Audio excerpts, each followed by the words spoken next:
Hello, everybody. Thanks so much for coming this afternoon to our Administering New Hampshire SAS Summative Assessments. This is the 2024 version, so we've got lots of information that we want to get to today. We had some questions that were presented beforehand, so hopefully we're answering everything that we can for you here. We'll go ahead and get started.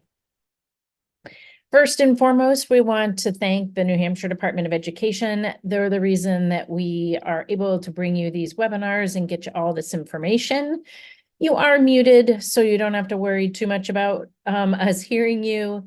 We're going to ask that you ask the questions in the Q&A portion of your screen. There's the chat as well. And we'll get the information to you as soon as we can. I have there's a couple of us on the webinar today here, so we'll be feeding each other questions throughout, and we'll get to them as soon as possible.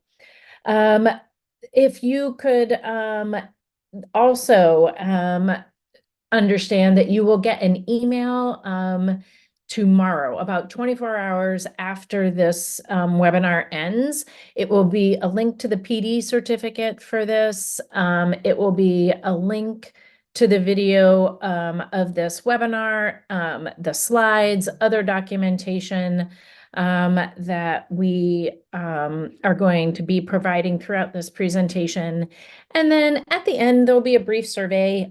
Your feedback is appreciated. We have some other sessions coming up as well, so we want to know how we're doing. And so if you could just take a moment, I think it's maybe 4 questions, maybe 5. So again, thanks for coming. I'm Heather Jenkins. I will be one of the presenters today. I also have my colleague here, Marissa Hooper, who will be another one of our presenters today. Hi, everyone. I'm Marissa. I'm happy to be here with you today. And then we also have Kristen Crawford from the Department of Education. She's on this call as well. Hey, everyone. Thanks for joining us. Okay. So here we go. Just some general information at the beginning. We also have it at the end. Our information for how to get in touch with us. If you have any questions about this presentation, or for some reason we don't get some questions answered, or you come up with something later. So we have our general information for our emails. We also have the link to the New Hampshire Department of Education Office of Assessment, and then the Cambium Help Desk information as well. So just so that we can understand what our goals are for today, first, we want to make sure that you understand the requirements for the New Hampshire SAS this spring. We want to make sure you know how to administer the New Hampshire SAS Summative Assessments. So if you've never done that before, you're going to get the information here. Printing test tickets, so that information will also be shared, and the types of accommodations. I know that there's been some questions on accommodations, quite a few questions lately, so we're going to try to answer some general questions for you there as well. This is my cue to turn off my camera. We're going to turn off our cameras so that you can see a little bit better here on your screen. So our agenda for this afternoon, we're going to go over the requirements for spring 2024. We're going to go over how to administer the assessments. We're going to go over how to print the test tickets, looking at accommodations, and then any wrap up and answers to your questions. So some reminders for the New Hampshire SAS Summatives for right now. There is, for this year only, we have an administration window that is different for the writing, and that is going to start March 14th and go through March 15th. This is the only year that that will be happening. We are Cambium has a new way of scoring the New Hampshire SAS writing assessments. There's a new AI sort of engine that they're going to be calibrating. And so what happens is every single one of the assessments is going to be hand scored.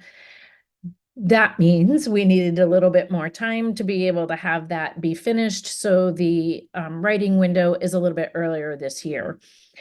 For every subsequent year after this, the administration window will be the same as it is for the reading, the math, and the science. So just this year, the writing summative is from March 14th through the 15th.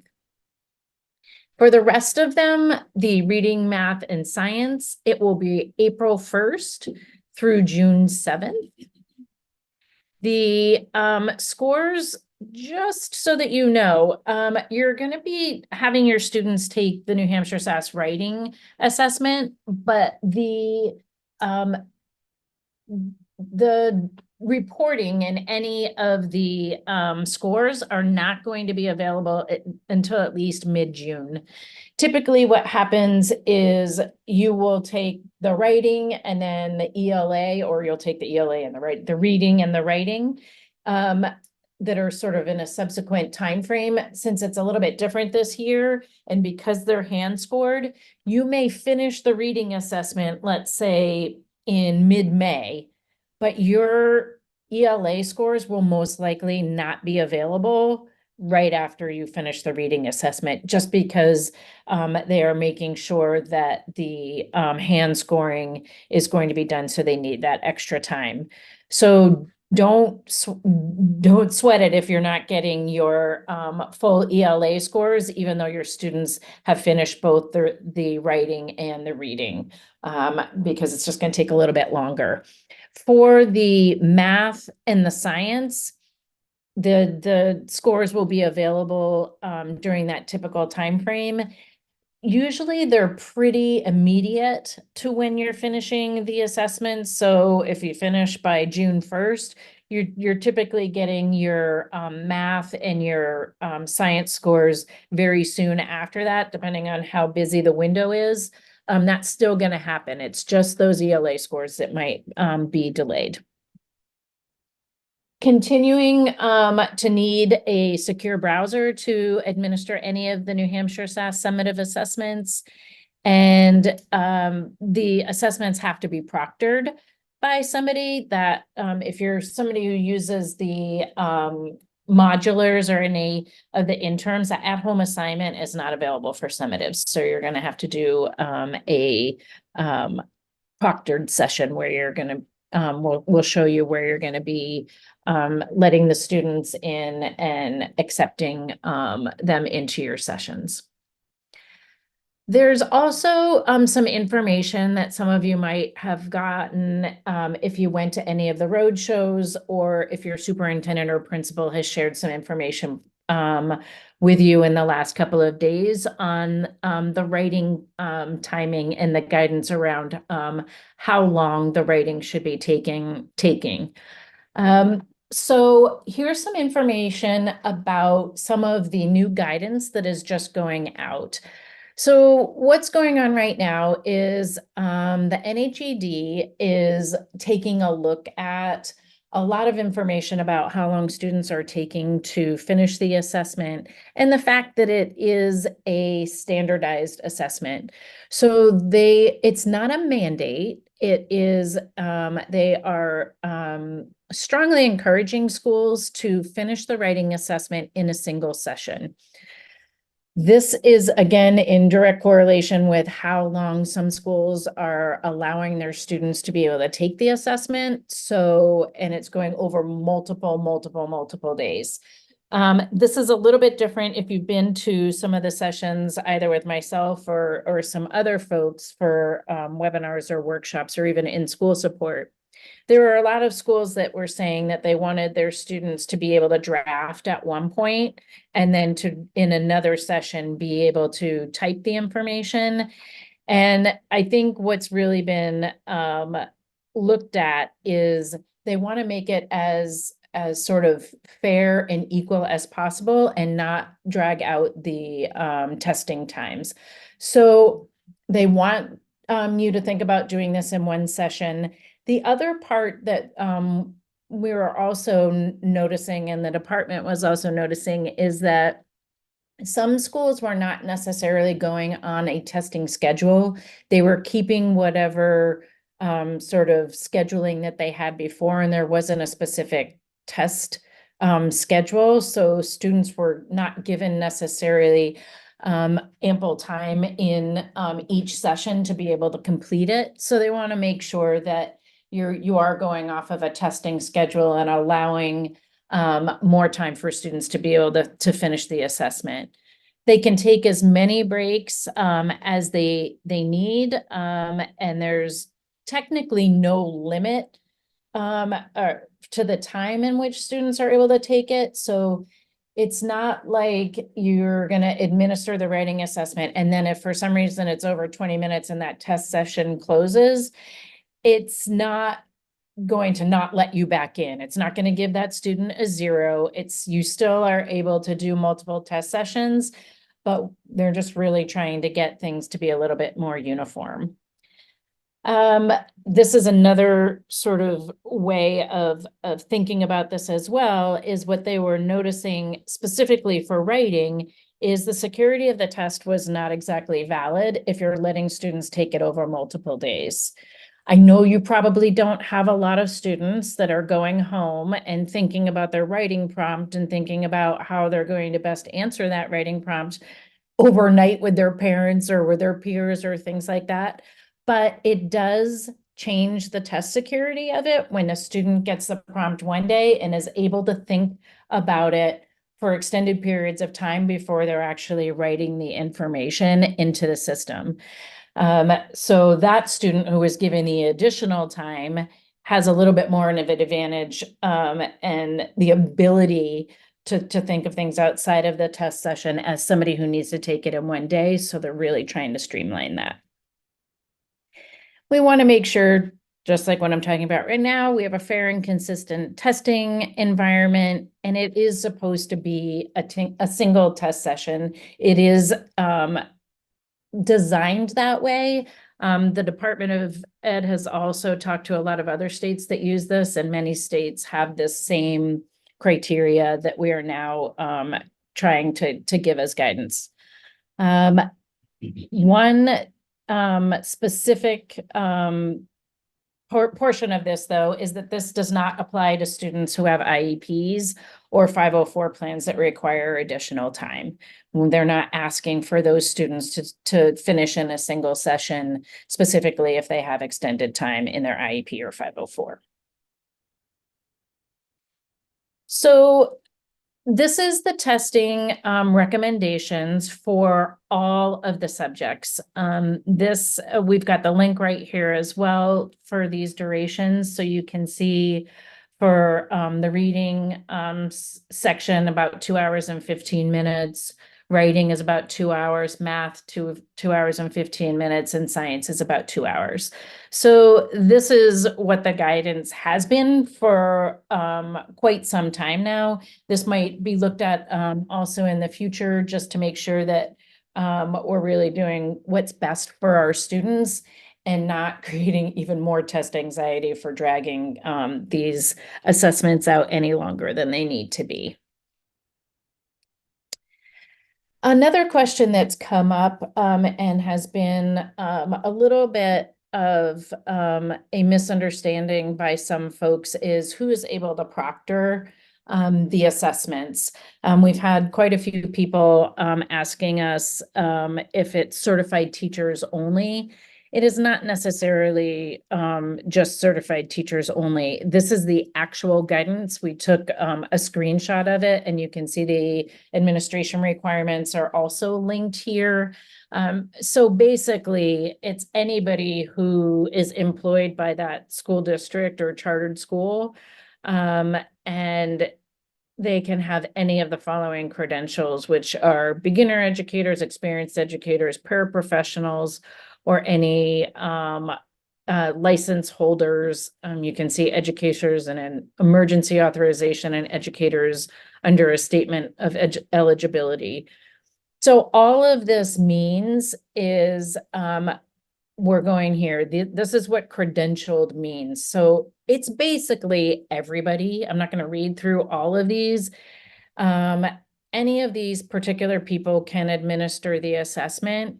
The big ones that we want to kind of call out that are probably not able to proctor is obviously not volunteers in your school. Somebody who's a volunteer cannot be a proctor.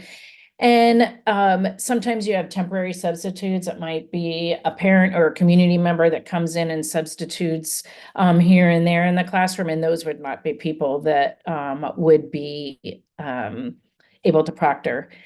If we have some extended situations where you have somebody who's coming in and substituting over a longer period of time, like a long-term sub, that's not necessarily a no, but it's, if you have any questions about whether somebody is able to proctor an assessment, definitely reach out to the Department of Ed and they'll get right back to you on any of that. But this is just some general information there. Okay, I'm going to pause right there. Marissa is letting me know that there's a few questions. So Yeah, so the first one is, can a retired teacher for the district that now subs give the New Hampshire SAS if they take the teacher certification?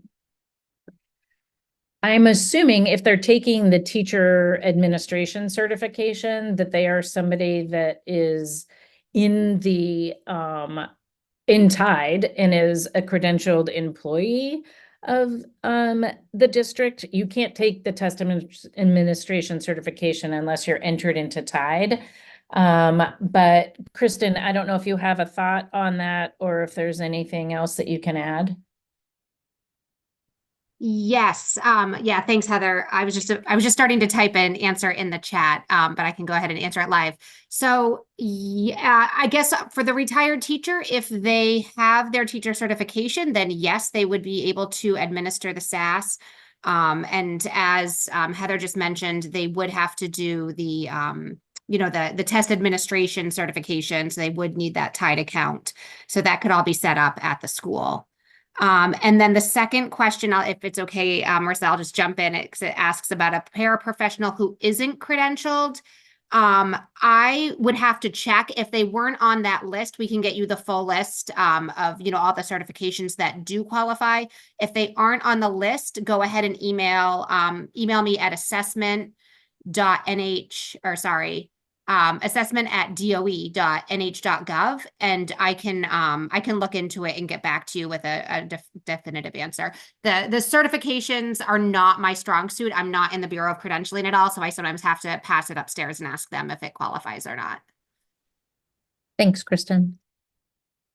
Other questions? About classroom assistants, if they're allowed to proctor. And then asking about extended time. If they have not been writing it in IEP since there was no time limit for all students, should we add it to the accommodation section if they're on an IEP and need extended time? Okay, so they're looking at extended time, so it's going beyond that 2 hours for the writing. If they have an accommodation that allows them extra time on an assessment, I don't believe that there's anything in the accommodations within Tide that say that they have extra time. It's just something in their specific IEP or 504, then that should suffice at this time. You don't have to put anything within the system. The system will allow you to take the assessment for as long as needed. Correct. Yeah. Thanks, Heather. Right. So there is no, and I actually saw another question come in about the assessment times. So yes, at this point in time, there is not a way in Tide to put down that you need extended time, but since there's no hard fast rule, again, this year we are recommending it. And a lot of schools do this already anyway. But for the schools that haven't been administering it in a single session, we're not requiring it to be done that way. So there's no need to sort of, apply or put in for an accommodation for extended time. Just if your students need it, you should give it to them. And we will be looking, if we do make changes, which yes, there is going to be a task force. We're going to be looking into it this spring. the question that was in the chat about, how can it be equitable if there isn't a hard stop time? So we are going to be looking about making this policy, instead of being a recommendation, making it a policy. But we're going to be convening a group of educators and superintendents and such later this spring before we, make decisions on that going forward. So if at some point in the future it does become a requirement, then there would be a way to indicate the extended time in the system. Perfect. Thank you. And yeah, and thank you, Tammy, for your question about the IEPs. I would, and for the most part, sometimes our changes to the SAS come because, like some of the other accommodations that Marissa and Heather will go over later, have come up because of things that have been written in IEPs that we didn't have a way to accommodate. So some of the students we know already do have things like extended time in their IEPs. And just a brief reminder that if they aren't using extended time on other assessments or regularly in the classroom, then it wouldn't be an accommodation that should be used only for the SAS. Accommodations do have to be things that are practiced regularly on other assessments and in the classroom. But yes, if you do have students and you're starting to do IEPs this spring for next year, then yes, I would say it would be a good idea. Whether or not we move forward with it at this time, there are other assessments that in the future do need it. Like if anyone with high school students, it does have to be extended time, does have to be in their IEP in order for them to have it on the SAT. So yes, as a practice, it would be good to have it added to IEPs for students that need it. Great, thank you. And then just to make it crystal clear, if students need longer than 2 hours to take the writing assessment right now, again, it is not policy, it's a recommendation, and they are able to take more than 2 hours to do it. Okay. All right, I'm going to move on here to the other requirements for the New Hampshire SAS. One is if you are proctoring an assessment in any way, shape, or form, you need to be doing the test administration certification. You also need your own login. So one of the things that we have found at some schools is that they will have somebody log in as another person because they haven't taken the test administration certification. It is essential that you have your own login and that you take the test administration certification on your own, and then you use your own login to administer the assessments. So it's required of all educators who are proctoring the assessments.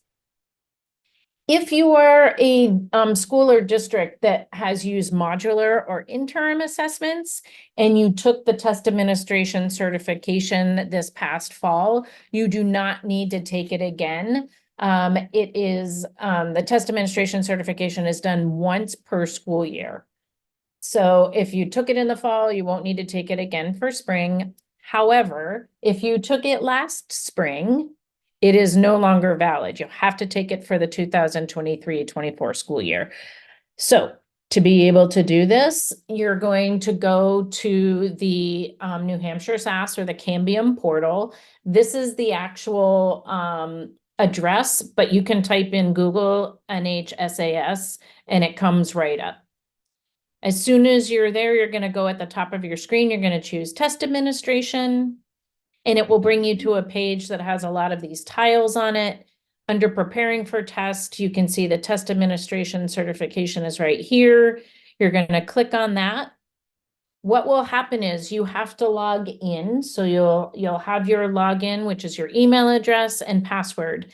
If you have not logged into the portal, it's probably going to make you request a new password for this school year. And then you'll go through the process of doing that. If you logged in the fall and you got your new password and you haven't logged into the portal in a long time, you might get a code sent to your email that you'll have to put in. That's a code, and then you can start that certification process. This is the certification. You start the certification, you go through, takes about 25 to 30 minutes. There are some questions that need to be answered as you're going throughout, about 2/3 the way through. It says estimated time of completion 20 minutes. I think it takes a little bit longer than that, but it does take a bit of time. So make sure that you start that well in advance of having to administer the assessments. And then we'll leave it at questions on any of the requirements for administering the assessments. I'll move on here. Make sure to go ahead and put anything you have in that Q&A or in the chat, and we'll continue to answer the questions as we go along.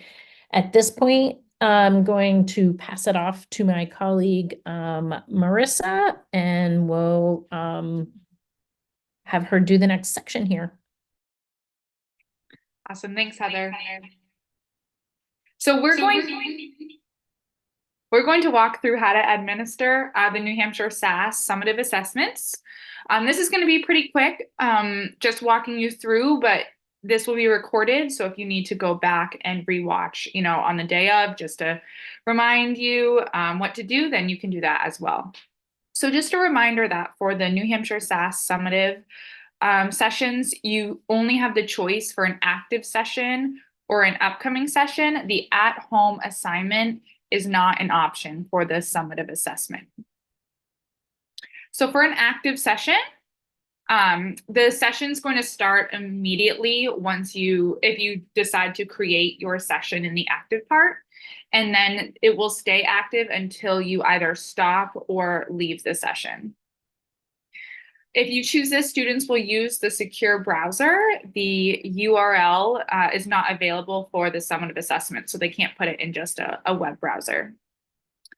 If you choose an upcoming session, then what you're going to do is you're going to schedule using a date range. So you can, schedule a few days up to a 2-week open window.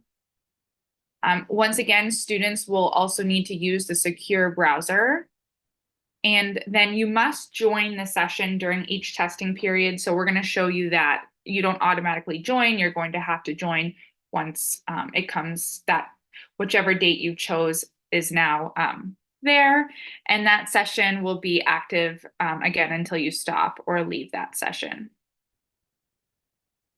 So the first thing you want to do is, again, go to that link that we have here, or type it in your URL.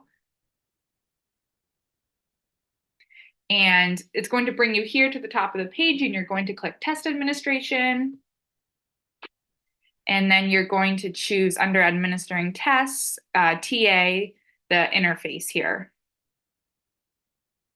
And once again, you're going to put in your email address and password. This will not prompt you for a new password since you already will have taken the teacher administration certification.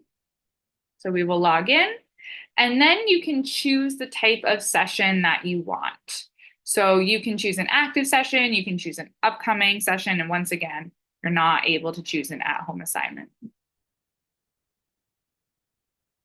So we're going to walk you through how to create an active session, which this will automatically have you join. So once you click that test administration, you're actually defaulted to the active session page, and then you're going to click Start a New Session in the right-hand corner here.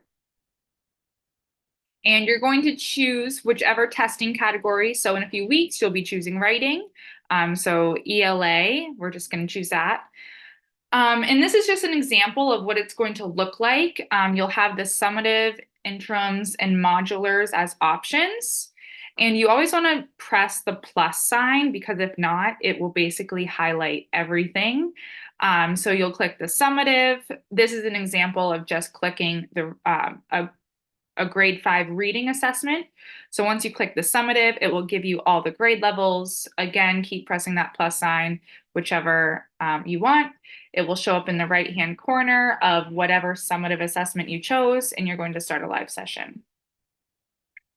So you can see here, this is what will pop up next, and you'll see your live session ID in the top left.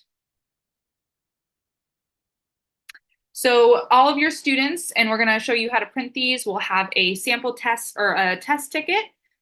So they'll have to put in this information that they have. So on the next slide, it's going to show us, they're going to put in their first name, and it's going to be exactly how it's spelled on their test ticket. So even if they go by a different name, or maybe it's spelled a little differently, it has to be the exact spelling on their testing ticket. their student ID, and then that live session ID that we circled previously will be needs to be put in the bottom, and then students will sign in. It will make sure that it has all the correct information for your students, which they will click yes. And then whichever summative assessment you chose will pop up for them, and that's what they're going to choose. They will then get this waiting for approval tab here. So you will have to go to your screen, and where it says approvals, you'll have to click right there.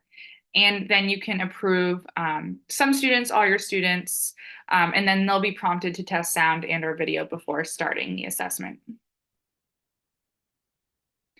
So in order to stop for your session, in the right-hand corner, it will say stop session. So you can click that and press OK.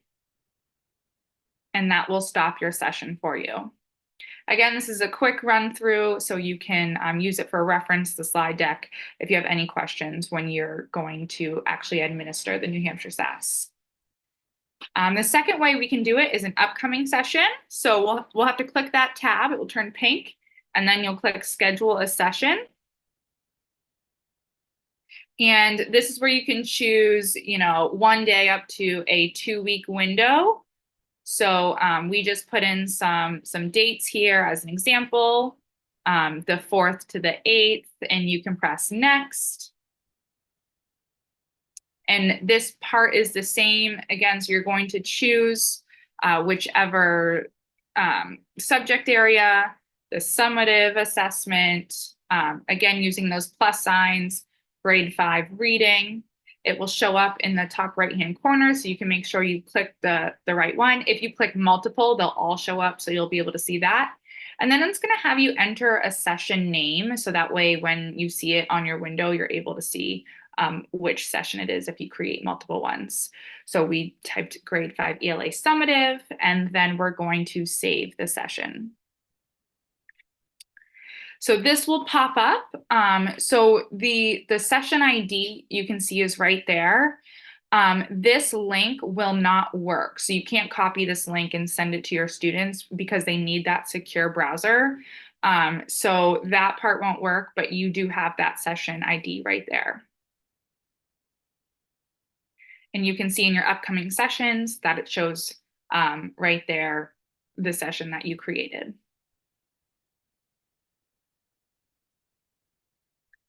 So if you want to share that, if you want that message to pop up that we just saw, you can press share link. And again, that's where you can get your session ID beforehand.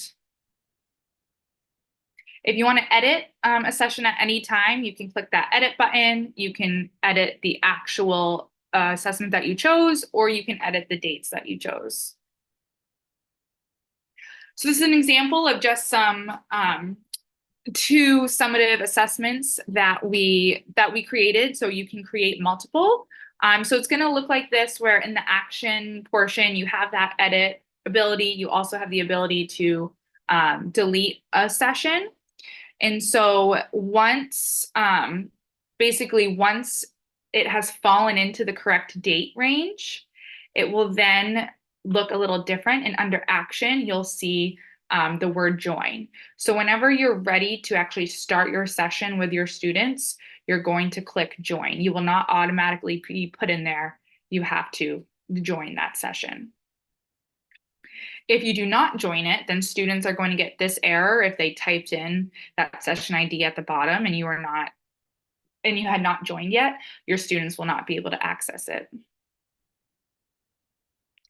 So once again, you'll have that live session ID for your upcoming or active session for your students. They will put in that ID along with their first name and their ID. They will get the same message, so this part is all the same. They will choose the assessment that you chose, and they will wait for your approval. And again, you will choose approvals, and you will be able to approve the students, and they will begin the testing process. If you want to stop the session again, you can click stop session the same way because it is live, and you can press OK. And then if you want to rejoin, you can join the session again or choose another one. So we do have a few questions. So the slides will be shared. You will get an email about 24 hours at least later tomorrow. So you'll get the webinar video as well as the slide deck if you need to walk through these again. If you want to pause, that unfortunately we're not able to access a screenshot because the summative assessment window is not open. But when you have your list of students on that testing screen, you are able to pause them individually. It will show up right next to their name where it will tell you what question they're on. It will allow you to pause it. And then the students are also able to pause it themselves as well. And that very first link to go into the portal, we're actually going to show it in just a minute again. So we'll leave that slide up just so you can have a minute to write it down. And I think that, and I see that just one more question. To have all the students join at once. If you want to check each student who has accommodations, then when you get to that approval screen, you don't have to approve all the students at once. You can click specific students that you want to let into the session. And if you want to double check anything for some students, you can do that as well. In asking if it's necessary to pause a student if they just run to the restroom. If a student is leaving the classroom at all, then yes, it is necessary to pause their test for secure reasons. Yeah, the only other question that we have here is if it's more than a 20-minute pause.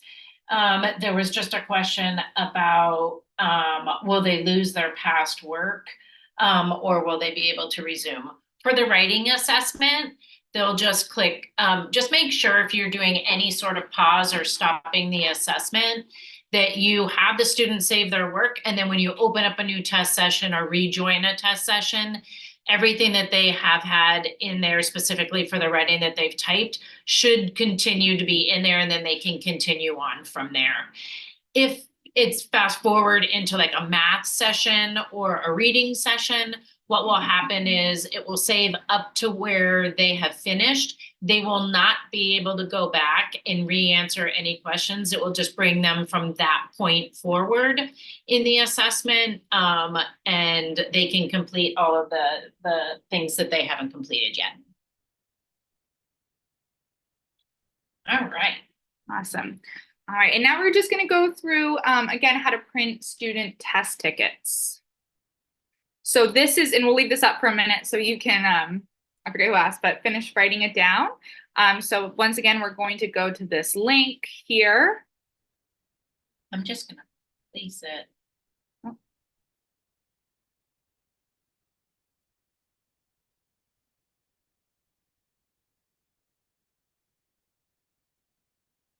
Awesome. It is right in the chat, so you can access it and just copy and paste. Perfect. And then once again, we're going to choose the test administration.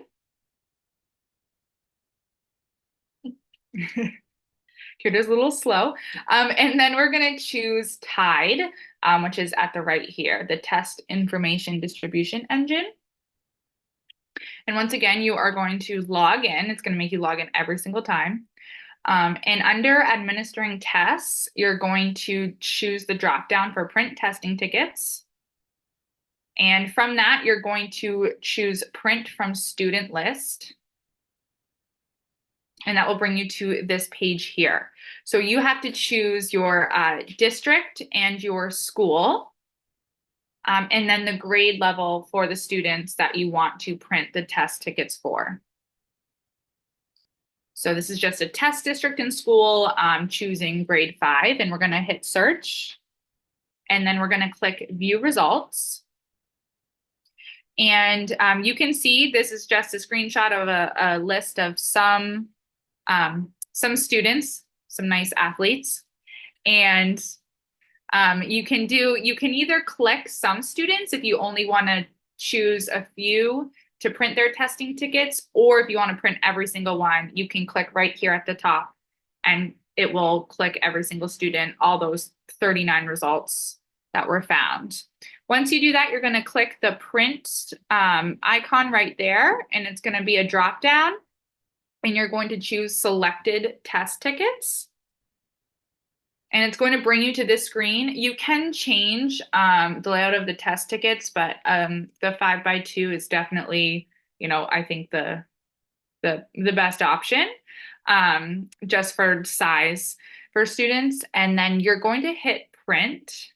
And what that's going to do is that's actually going to download the test tickets. So you can see at the bottom of the screen, as soon as you hit print, it will actually download there or wherever your downloads go. And so if you click that, it's going to pop up and look like this. These are just sample students, but it's going to give you all the information of all your students. So you can cut them out and hand them out to your students when it's time for testing. And once again, they do need to, I know a lot of students are like, I can't get in. If the spelling is off in any way or their ID number is off in any way, then they will not be able to log in. So make sure they're spelling their names correctly based on what's on the actual ticket. You can also, if you're ever needing to help a student and you're like in the test session and you're not able to go through this, right next to that live session ID, there was a student lookup with a search icon. So you can click that and you can type in the actual student, and it will give you this same information, their first name, their ID number. So any questions you can keep asking in the chat. Again, this is just quick for you to revisit if you need help administering or printing test tickets. If not, I'm going to hand it back over to Heather and she'll wrap up with the accommodations. Great, thank you. All right, so accommodations and any other helpful information to be able to get you through the process here.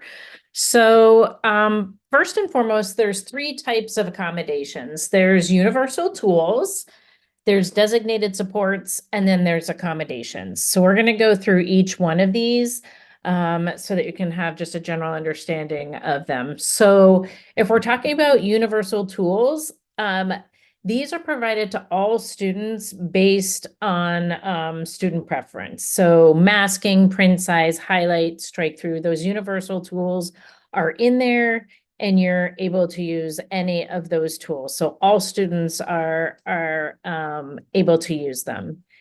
Designated supports can be for any student whom you think needs some of these designated supports.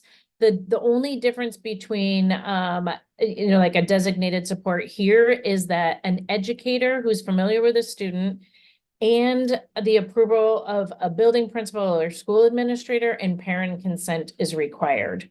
So designated supports, again, it's any student. They don't necessarily need to have a 504 or an IEP. Designated supports can be used for specific students that you feel need a specific support.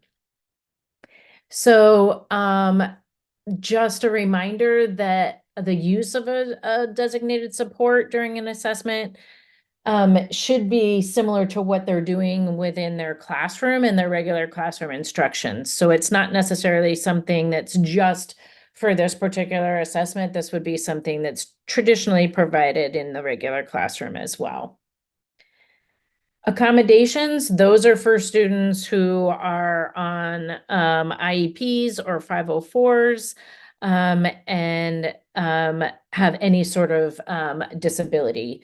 Again, the IEP needs to have those specific accommodations that are needed. So it needs to reflect in there. And then we want to make sure those accommodations are put into TIDE as well. Just a little bit more about those universal tools. They are, might be something that's a digital component, or is something that is able to be used specifically on the New Hampshire SAS Summatives. They're provided for all students, and then they are listed in a document, and they are not modifications. Nothing changes with scores if students use the universal tools, and they meet all the guidelines. These are what we call embedded universal tools. This is not necessarily the whole list. We just took a screenshot. We will have a link to the accommodations guide in here as well, so you can go through and see all the specific accommodations here. So these are just some of the things that are those embedded universal tools, which means they are within the system. When it comes to non-embedded universal tools, these are things that are, taking breaks, the bilingual dictionary, the calculator, and all of that. It specifies exactly who's able to use a calculator and when. So these are the non-embedded, which means they're not necessarily within the system. For designated supports, again, the scores don't change. Students are able to use the designated supports. Again, we want to be consistent with what the student has within the classroom. And this is a big one. Designated supports should not be used as a universal tool. For example, if you have students that are in 4th grade and you want every single one of your students to have that math assessment read to them, even though they don't necessarily need it, it's not a universal tool. It should only be turned on, that text-to-speech should only be turned on for students who you deem need it for that particular assessment. It also then needs to be approved by an administrator and a parent as well. And then here are some information for embedded designated supports. This is the one that I was talking about here. I want to call this out just a little bit and talk about this, because the text-to-speech is an embedded designated support, meaning anybody that you feel like needs this for the assessment can use it, again, with administrator and parent approval. This text-to-speech, though, I want you to see here that it says that it's available for the ELA. It's for the writing session, math, and science. Text-to-speech in the reading assessment is not an embedded designated support. It is an accommodation, because you are actually assessing the reading portion. It is not a designated support for reading, just for the writing, math, and science. Non-embedded designated supports, you can see here. This is just, again, a few of them that we took a screenshot for. So these are ones that are not necessarily within the Cambium portal. And then we're getting here to accommodations. So these are, changes in the procedures or any materials to make sure that this particular assessment is equitable for any students with a disability or needs any sort of accommodation. So again, accommodations, nothing changes with a particular student's score. They count as participation, all of that. The accommodations that are within the system basically allow us to kind of understand what a student knows and can do. And then there's embedded and non-embedded accommodations as well. So here's some of the examples of embedded accommodations that we can see. So this, the speech to text here, again, is that's a little bit different. So this is where a student is able to speak, and then it creates text for that student, and it's just for the writing session. For non-embedded accommodations, here's where you can see the information that students can use for non-embedded accommodations. Again, this is just a little bit of a snippet. Here's the biggest change that we have to the accommodations guide, and this is what are called special use accommodations. So here's the list of them. So we're talking about a calculator on the non-calculator portions of the assessments in grades 3 through 6. This is a multiplication table in grades 3 through 8.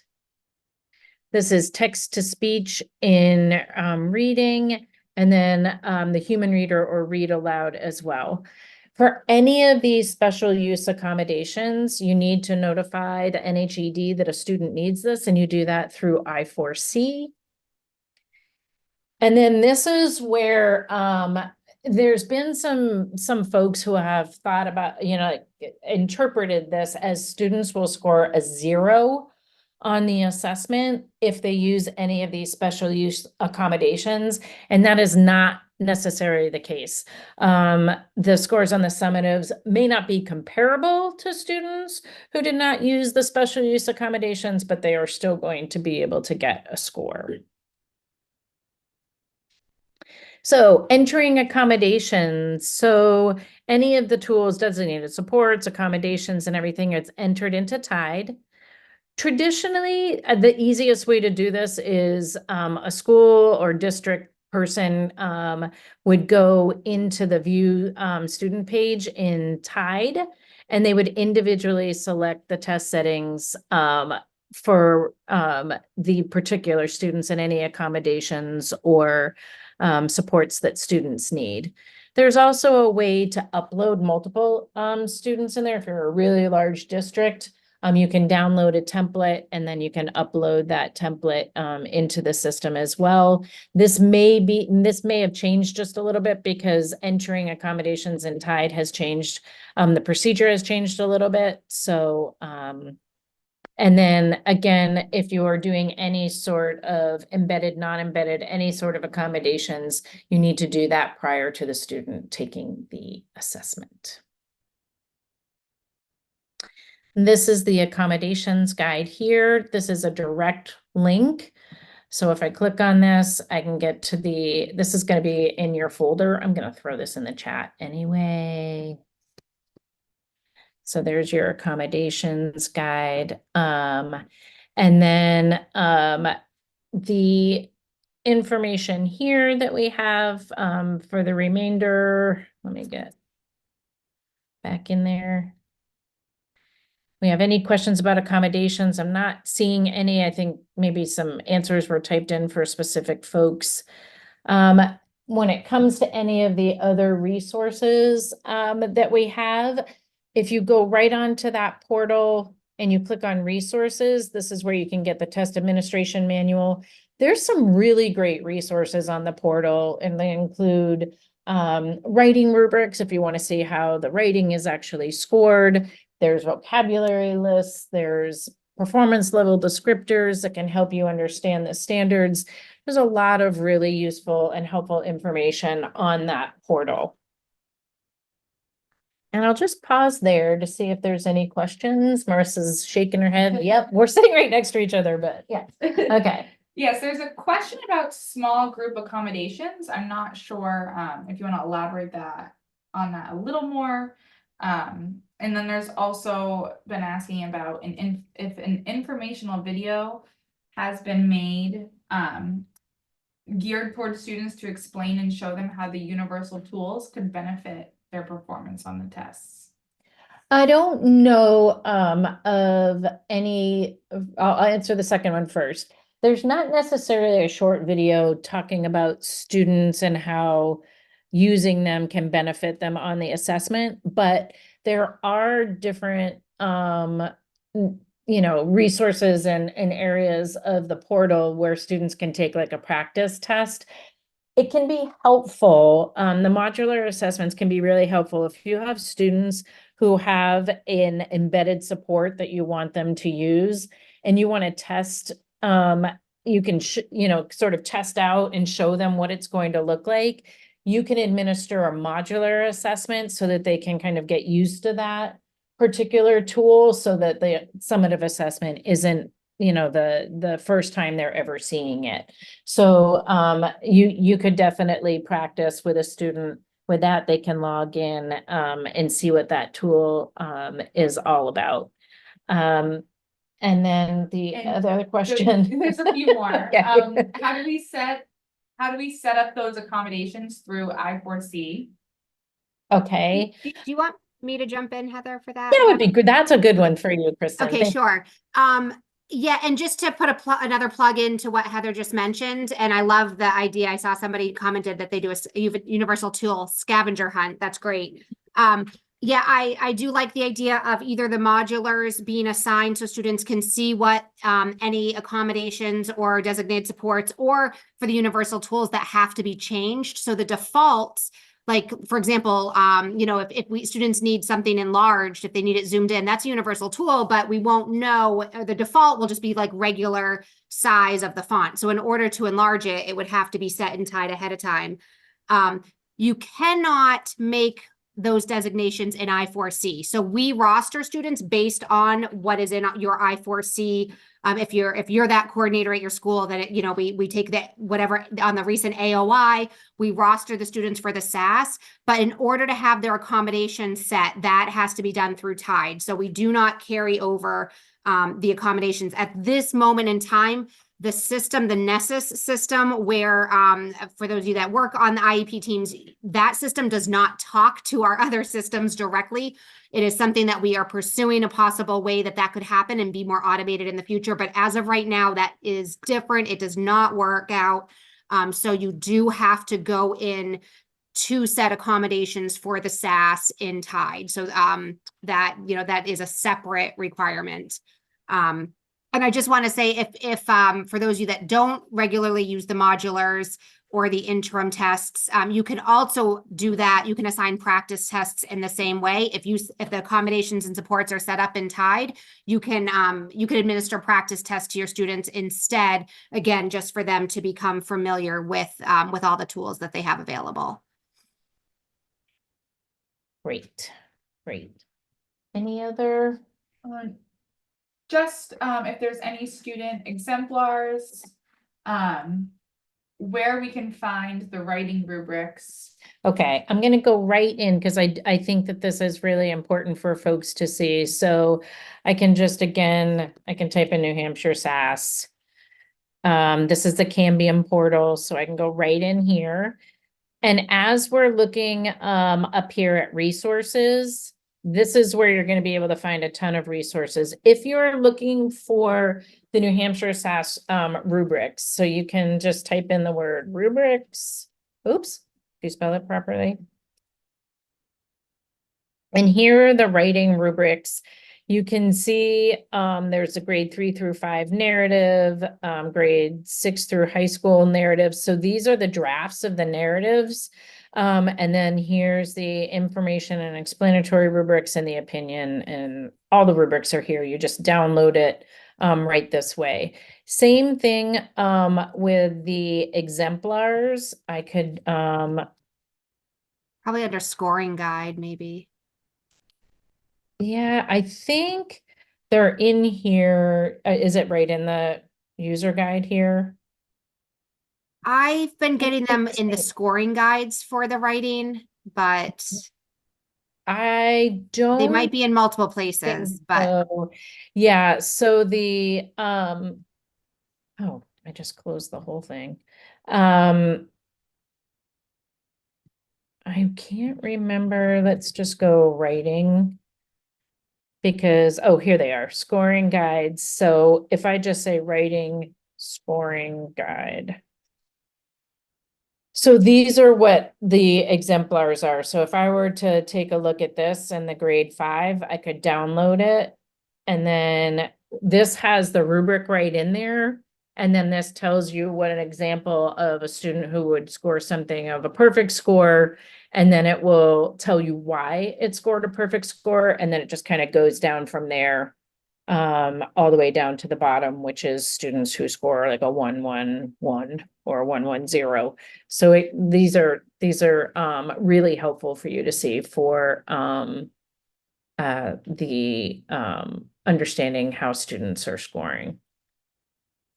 And if you don't mind, if I just jump in real quick, because Mhm. the narrative prompts are new this year, that is why the rubrics still say the word draft on them. Technically, this is because this is their first operational administration. The rubrics aren't sort of finalized until after the administration, just in case the folks that write the items and the rubrics realize, oh wait, something didn't actually score the way we expected, or students answered in this other way we weren't expecting, so they might have to adjust rubrics. So that's why they say the word draft. And likewise, we don't have the scoring guides for any sample narrative rubrics yet, because we don't have the student responses yet. So after this administration, we'll be adding in the resources for the narrative. So at this point, we just have sample prompts available for narrative, and then the rest of that information will be added once we have actual student responses. Great. And then there's another question. So the small group accommodations, that was just about, things have been added.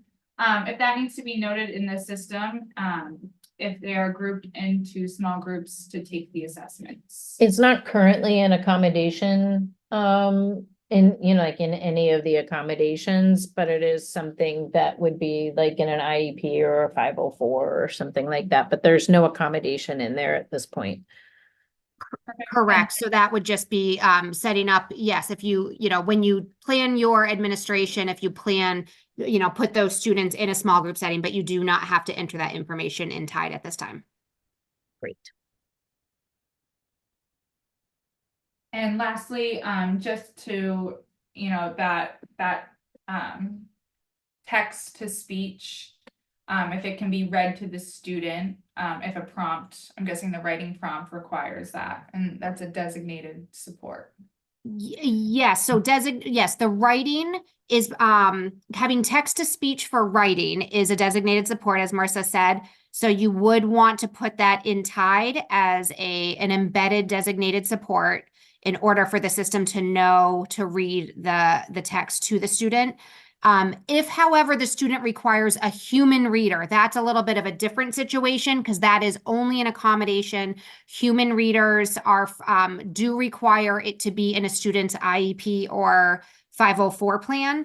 So again, text to speech for either math or for science or for the writing is just a designated support and can be entered into TIDE. Again, you do need to have a building administrator and also parent or guardian approval to use those.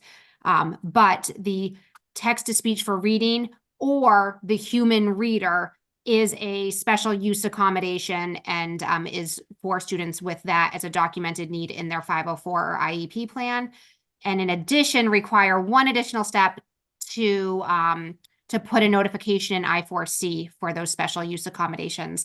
Was that on a slide, Heather, about the special use accommodations? Yes. I think it was. I say if it's not in the slide, then I could send out It extra info, but I think it is definitely there. is. That's where the I4C, you need to notify Yes. This is where we had written in here that it needs to be the special use accommodations. I think this is where people were wondering where they're going to put it in I4C. Oh, I'm sorry. I just misunderstood the question completely. Yes, that is, if you go to the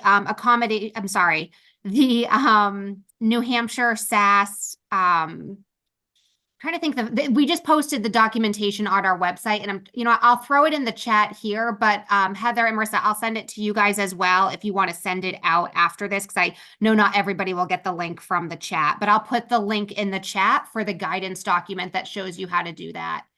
Okay, and then what we'll do is we'll add it to the slides right here, and we'll just have the link right in the slides here. Thank you. I just put it in the chat, but yes, it's actually the same link that anybody in the past, if you've ever had to put in like a testing exception, such as maybe a medical exemption, or if you have parent opt-outs that you've entered in the system before, or maybe like an a domain exemption on the access test. It's the same location, so we just are using that one place. We didn't create a new place to go to, but the same place. There's just now an option to notify us if you use one of these 4 special use accommodations. Great. Have a great afternoon, and reach out anytime.